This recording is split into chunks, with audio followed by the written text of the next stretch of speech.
Ang Beijing ay tahanan ng mahigit sa 20 milyong katao at ito rin ang tahanan ng ilan sa mga pinakamalalang traffic jam sa buong mundo.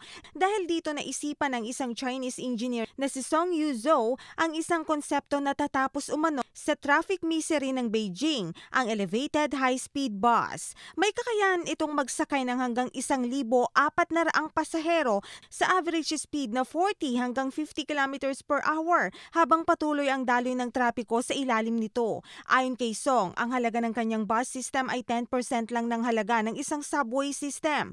Aniya, ang elevated high-speed bus ay isang proyekto na mababa sa carbon, environment-friendly at mataas ang efficiency. Malulunasan umano nito ang suliranin sa ordinaryong fuel-consuming buses, kabilang ang espasyo at air pollution.